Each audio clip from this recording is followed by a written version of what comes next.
Halo adik-adik, jumpa lagi di channel Five and Chemistry. Di video kali ini, saya masih akan membahas soal tentang sel volta. Nah, kenapa dari kemarin tuh ada beberapa soal tentang sel volta? Ya, karena memang soal sel volta ini variatif sekali ya. Jadi, banyak hal yang bisa ditanyakan dari materi sel volta ini. Makanya saya buat lagi. Oke, mudah-mudahan ini bisa membantu kalian lebih paham lagi tentang sel volta. Oke, jika kalian tidak ingin ketinggalan penjelasan maupun pembahasannya, pastikan kalian mengikuti dari awal sampai akhir ya. Oke, langsung saya mulai dari soal nomor 1. Ada potensial elektroda, ada 5 di sini ya, 5 logam ya. Lalu ditanya reaksi mana di antara opsi A, B, C, D, E ini yang dapat berlangsung spontan. Berlangsung spontan itu kan artinya sebenarnya E0-nya itu, E0 selnya itu bernilai positif. Jadi kita tinggal cek saja sebenarnya E0 sel dari masing-masing reaksi. Ya, ada cara lain, cara pakai direct volta juga bisa, tapi di sini saya cara ngitung dulu ya. Oke, kita ingat ya bahwasanya E0 sel itu sama dengan E0-nya si atau reduksi si katoda ya. E0 oksidasi si anoda. Oke, kita cek aja satu-satu di sini. Nah, di sini PT mengalami oksidasi dari 0 ke plus 2. Lalu Zn mengalami reduksi dari 2 plus menjadi 0. Oke, jadi di sini E0-nya sama dengan E0 reduksi yaitu Zn. Zn berapa nih? Min 0,74 dikurang PT di sini katanya mengalami oksidasi ya 1,5. Nah, kalau kita lihat ini kan hasilnya makin negatif. Ya enggak? Maka udah pasti reaksi A tidak spontan. Gitu ya caranya ya. Kita coba untuk yang B, C, D, E dengan cara yang sama. Nah, di sini Ag mengalami oksidasi dari 0 ke plus 1. Ini aqueous ya. Lalu Cr mengalami reduksi dari 3 ke 0. 3 plus ke 0 ya. Oke, NO sel reduksi kurang oksidasi. Reduksinya Cr. Nah, Cr min 0,71 dikurang Ag, Ag 0,8. Nah, ini kan makin minus juga. Maka tidak dipastikan ini tidak berlangsung spontan ya. Bagaimana dengan yang ketiga? Oke, di sini aluminium mengalami reduksi dari plus 3 menjadi 0, Cr 0 menjadi plus 3. Oke, maka E0 selnya reduksi tadi si aluminium dikurang Cr-nya min 0,71. Ya, ini kan nanti jadi plus ya, tapi tetap aja 0,71 kurang 1,66 hasilnya tetap minus ya. Masih tidak berlangsung juga spontan ini. Lalu yang D, PT-nya dari 0 ke plus 2 berarti oksidasi. Ag plusnya dari ini dari plus 1 ke 0 ya.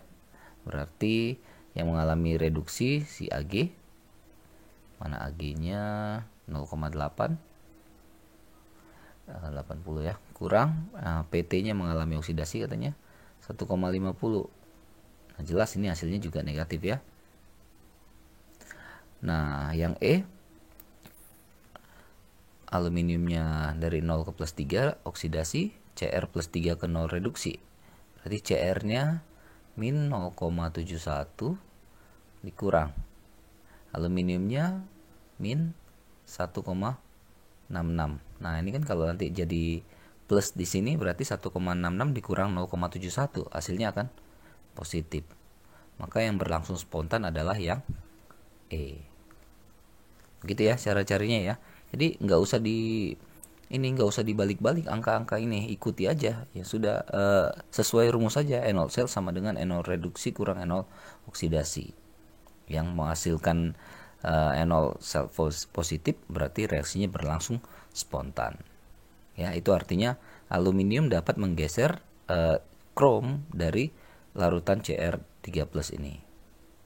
Oke, yang kedua, bila diketahui potensial elektroda standar ini ada 4, bagan sel volta yang NO cell-nya paling besar adalah. Oke. Nah, kali ini kita nggak ngitung-ngitung ya, tapi saya pakai cara pemahaman terhadap deret volta ya.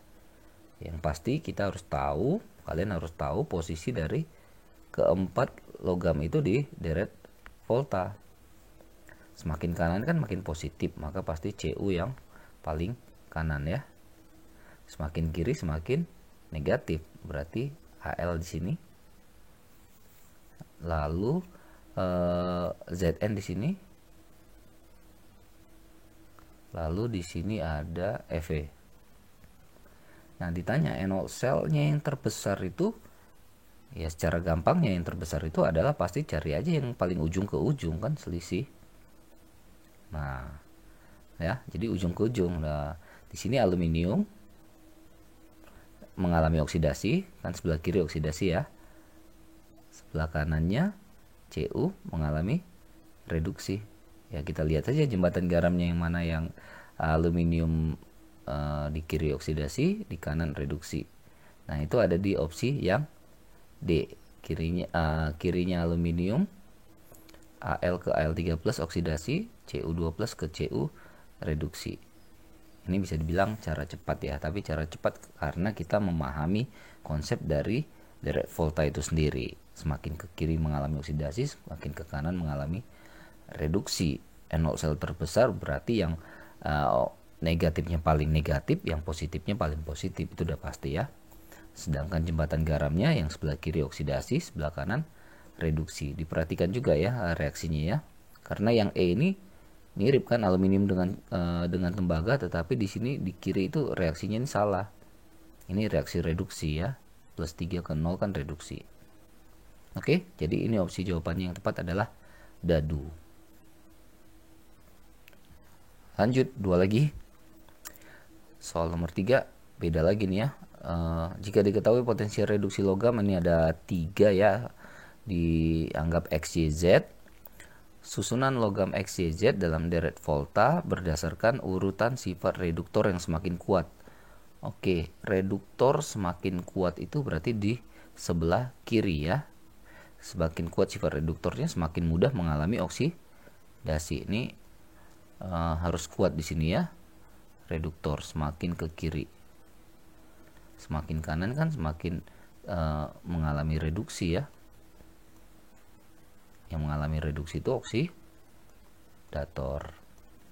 Udah, kita tinggal urutkan saja sebenarnya posisi si X, Y, Z ini dalam deret volta. Semakin kanan makin plus, berarti di sini si X ya paling negatif, Z di sini ya. Berarti si Y di tengah-tengah nih. Ini katanya sifat reduktor yang makin kuat. Makin kuat itu kan berarti dari yang lemah ke yang kuat. Berarti yang paling lemah kan itu sifat reduktornya adalah X, lalu Y, lalu Z. Maka opsi jawaban yang tepat adalah yang A. Paham ya? Oke, satu lagi. Jadi masih mirip-mirip berhubungan dengan sel deret volta semua nih. Ada logam ABC, masing-masing NO-nya segini ya. Maka pernyataan yang benar adalah A dapat mereduksi, B dapat, oke, berarti tentang sifat mereduksinya. Kita buat aja lagi ininya, deret voltanya. Ke kanan mengalami reduksi, oksidator. Ke kiri mengalami oksidasi, berarti reduktor di sini. Nah, jadi reduktor kuat tuh di kiri semuanya. Oksidator kuat di kanan. Oke, kita tinggal cek posisi ABC. Nah, yang paling positif di kanan itu berarti B yang di kanan. Lalu paling negatif tuh C, berarti C di paling kiri. Ini berarti A. Ya. Oke, kita cek satu-satu. A dapat mereduksi C. Nggak bisa ya. A itu oksidator ya, lebih oksidator daripada C. Jadi A dapat mengoksidasi si C, bukan mereduksi. Oke, di situ aja udah salah. B dapat mereduksi si C, nggak bisa ya. Yang bisa mereduksi itu yang kiri mereduksi yang kanan. C dapat mereduksi A, oke, boleh. Karena di C itu reduktor lebih kuat dari A, berarti C dapat mereduksi A, tapi tidak dapat mereduksi B. Enggak. Kalau bisa mereduksi A, berarti bisa mereduksi B. A dapat mereduksi B dan C. Oh, udah jelas salah ya. A bisa mereduksi B, tapi tidak bisa mereduksi si C. Nah, karena C yang reduktor paling kuat, maka C dapat mereduksi si A dan si B. Jadi opsi jawaban yang paling tepat adalah yang E. Oke, jadi saya tekankan ya, direct volta itu ya memang harus kuat di situ. Ya kan banyak cara untuk menghafalnya ya, banyak istilah-istilah, singkatan-singkatan yang bisa digunakan untuk menghafal itu. Tapi poin pentingnya adalah ingat ini, semakin ke kiri cenderung mengalami oksidasi, semakin kuat mengalami oksidasi berarti reduktor kuat. Semakin gampang mengalami reduksi berarti oksidator kuat. Ya. Oke, kurang lebih begitu penjelasan saya tentang soal-soal sel volta ini. Mudah-mudahan makin memperkuat ke pemahaman kalian tentang sel volta. Mudah-mudahan bermanfaat bagi kalian yang sedang belajar ini maupun yang mungkin nanti akan review juga dengan materi ini.